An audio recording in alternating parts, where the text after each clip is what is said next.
Hello. Is death drive a form of victimhood?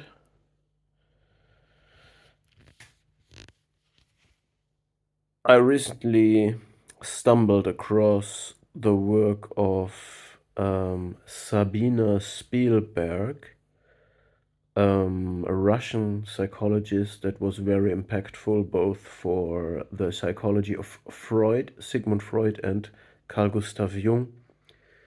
I am not a friend of Freud's psychology, yet I believe he made an important framework for many psychological concepts that we use today. And I appreciate that Carl Gustav Jung divorced himself from the initially aligned work with Sigmund Freud. And it can be argued that Sigmund Freud was a intuitive extrovert and had stronger narcissistic tendencies, probably, I don't know. And Carl Gustav Jung was an intuitive introvert. Therefore, Carl Gustav had the ability to explore and suggest the existence of the collective subconsciousness as an important, potentially purposeful content of human life, human experience. While Sigmund Freud was obsessed with the importance of the sexual energy, libido, and also suggested or explored something that could be connected to it or be the opposite of it or the antagonist, the so-called death drive. Why do I ask whether the death drive could be victimhood, a form of victimhood? I am deeply impacted by Nietzsche's philosophy, and Nietzsche, whether you believe it or not, the man who understood that nihilism is the greatest danger for mankind, was an agent of life. He was fighting for life and livelihood. And he said that all philosophy that is opposing life, and almost all philosophy does oppose life, okay, all philosophy, he claims, I'm speaking now like Nietzsche, strong and making generalizations, so let me be a little bit unjust. All philosophy that has been done was done by sick men and some women, maybe, by sick human beings that were suffering, and therefore they have been driven to create a sick philosophy. In other words, all philosophy is a fruit of tormented minds and souls. Therefore, there is inherent nihilism, inherent death drive, inherent victimhood, inherent excuses, inherent attempts to justify failure. So Nietzsche sees many attempts of philosophy, also moral works such as Immanuel Kant's work, Schopenhauer's works, and also pessimistic, nihilistic works. He sees all of that as attempts of of philosophers to justify their failure, to escape life somehow, to somehow justify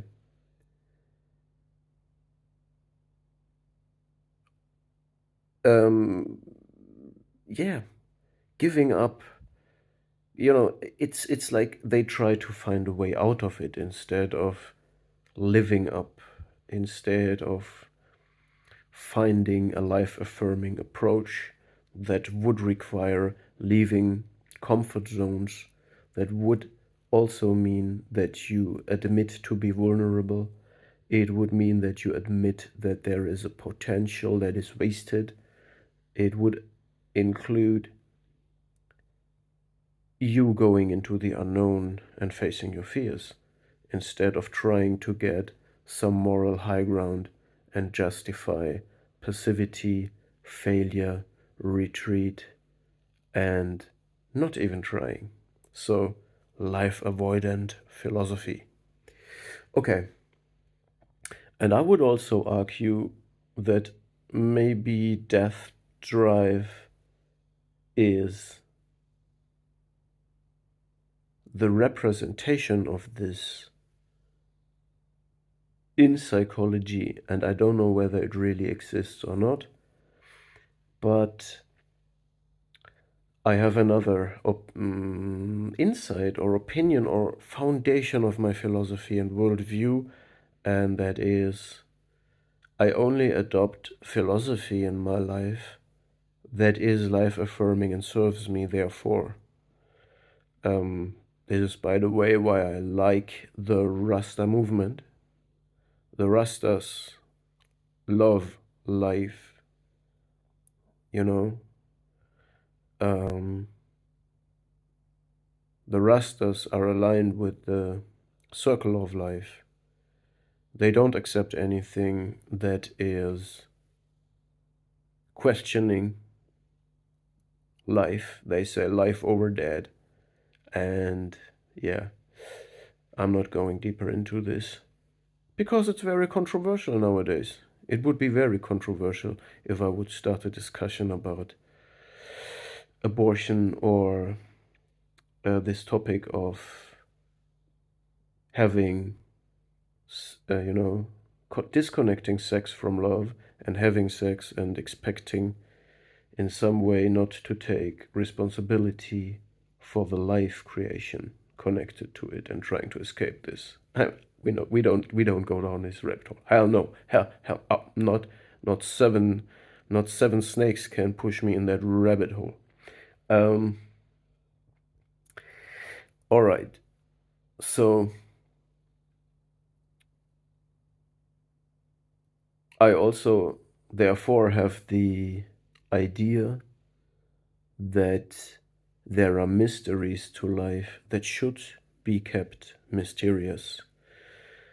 I always make this example that when you have a frog, a living frog, and a scientist tries to understand the frog and can't let it go and just has to understand it and analyze it and analyze it, the result will be that a frog is being cut open in the name of science, and in the end, the scientist will understand everything, but the frog is dead.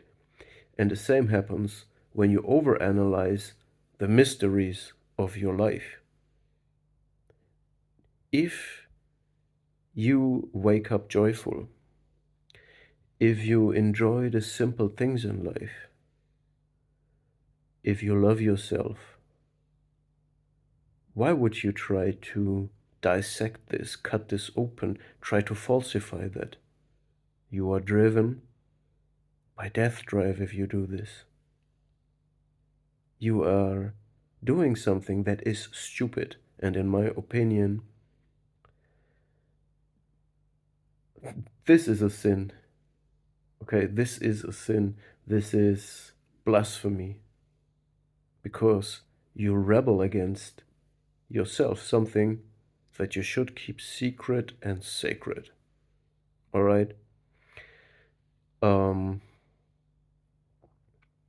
Yeah, so I have a critical view towards death drive, but if we connect the energy, libido, and destruo to this,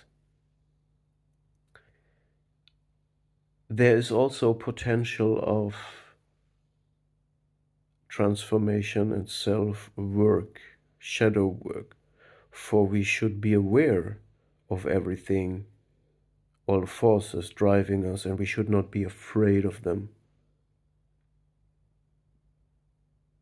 So my channel will go into the direction to examine and explore these energies,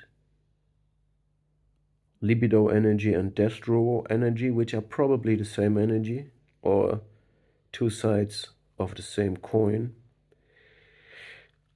I will also put these into connection with malignant, pathological, destructive narcissism, because I believe narcissists mess with every strong energy, and why shouldn't they mess with one of the strongest energy in life, right? So that being said, it's just a little outlook for the future. There is many topics I want to work on. There is still the Gollum video from Lord of the Rings. There was another video I announced long time ago about a combination of the Cartman's drama triangle in combination with competitive victimhood. And now there are these videos about libido energy and destro energy. And I have one bizarre particular theory about how narcissists do self-mortify in order to supply themselves. Yeah, so this is one of the most bizarre theories, and I haven't found them anywhere. So stay tuned and stay safe. Love and kindness, still, everything is still everything. See you on the next video.